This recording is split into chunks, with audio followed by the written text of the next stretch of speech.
विधवा बहू का फैसला। महक की शादी रोहन से होती है।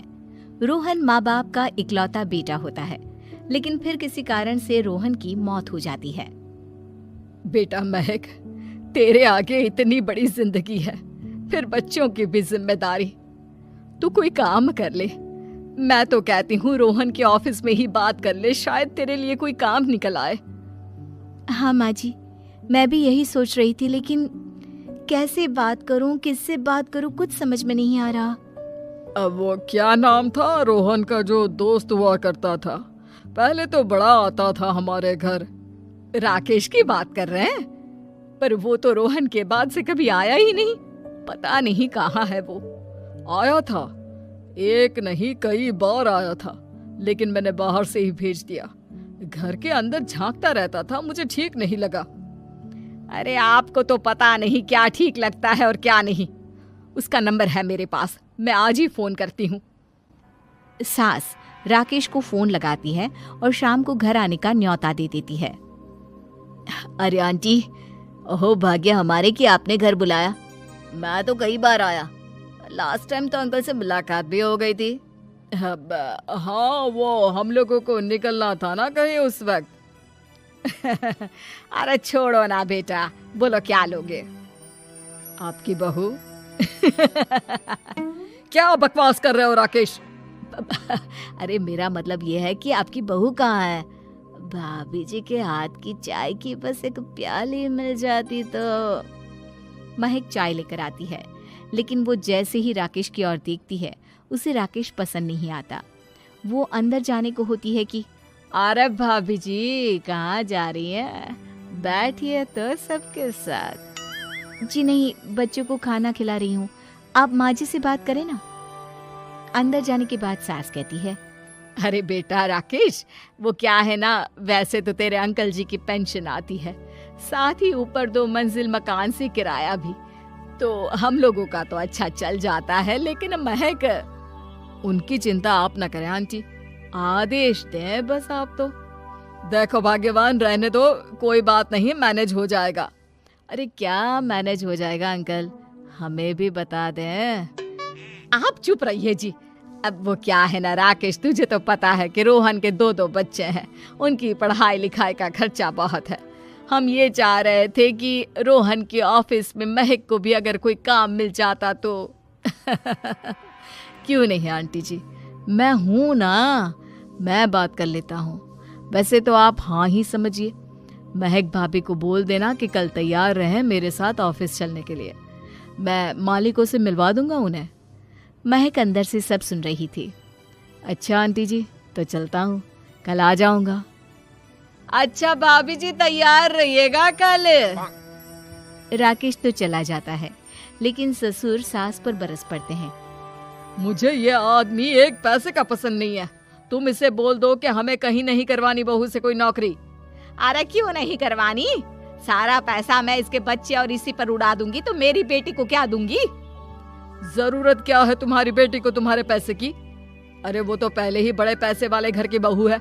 अपनी बहू की सोचो जो अब तुम्हारी बेटी जैसी है। बच्चे रोहन की आखिरी निशानी है। अरे अपना भाषण अपने पास रखो, सारा दिन घर पर बैठी रोटियां तोड़ेगी, तो काम करे ना कुछ बाहर जाकर। बहू सब सुन रही होती है।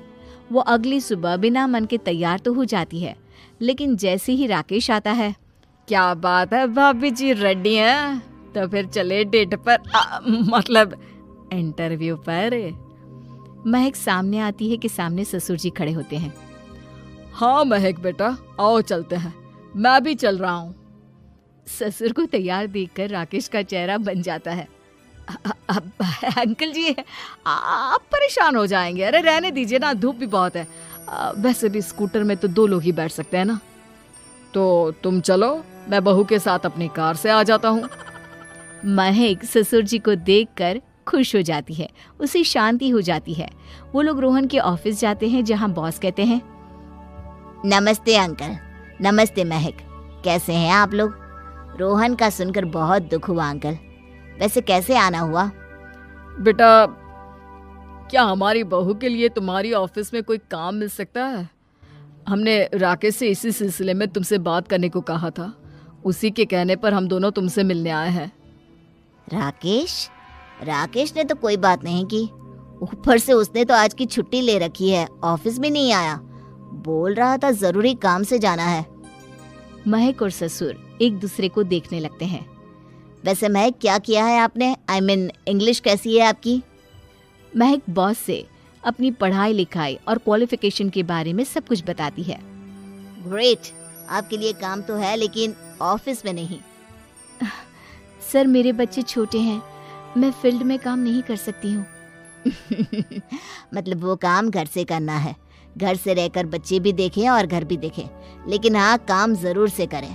वो काम डाटा एंट्री का है, तो जब भी वक्त मिले काम करें, और इसके हम आपको अच्छे पैसे भी देंगे। महक बॉस की बात सुनकर खुश हो जाती है, उन्हें थैंक्स बोलकर घर आ जाती है। किसके साथ भेज रही थी तुम महक को? अरे वो कमीना, उसने तो ऑफिस से छुट्टी ले रखी थी, बात भी नहीं की थी उसने बॉस से बहू के काम के लिए। वो तो अच्छा हुआ कि मैं साथ में चला गया। हाँ, ठीक है, नौकरी मिल गई ना, इतना ही काफी है। समय बीतता है और एक दिन फिर दरवाजे पर दस्तक होती है। घर पर कोई नहीं था। महक दरवाजा खोलती है, देखती है तो सामने है राकेश। नमस्ते भाभी जी। नमस्ते, घर पर कोई नहीं है, आप कल आइएगा।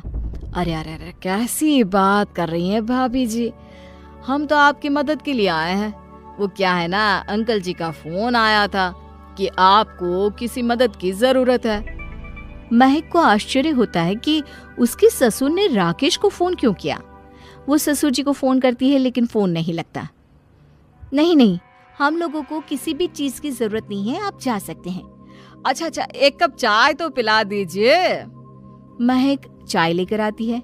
चाय पीने के बाद, रोहन मेरा बहुत अच्छा दोस्त था। उसने मुझसे कहा था कि वो रहे ना रहे, उसके घर वालों का, खास करके आपका ख्याल मुझे ही रखना है। तो मैं कल फिर आऊंगा भाभी जी। नहीं, माता पिताजी है नहीं, वो 4-5 दिन बाद आएंगे। आप उन लोगों के आने के बाद ही आइएगा। मुझे ये सब ठीक नहीं लगता। अरे छोड़िए ना भाभी जी, लोगों का तो काम है कहना। मेरा मतलब है वो तो बोलते ही रहेंगे। आता हूँ मैं कल। महक को अब गुस्सा आ जाता है। हमेशा शांत और मधुर बोलने वाली महक पहली बार जिंदगी में फैसला लेती है, और फैसला होता है राकेश को सबक सिखाने का। बड़े बेशर्म हैं आप। किसने कहा आपको कि आप आए? अरे भैया, साफ साफ बोला ना कि नहीं जरूरत है किसी की मदद की। मैं अकेले सक्षम हूँ अपना घर संभालने के लिए। आज आखिरी बार बोल रही हूँ, इस घर की तरफ आंख उठाकर भी देखा ना तो देख लेना, वरना पुलिस के हवाले कर दूंगी। निकलो यहाँ से, या धक्के मार कर निकालूं।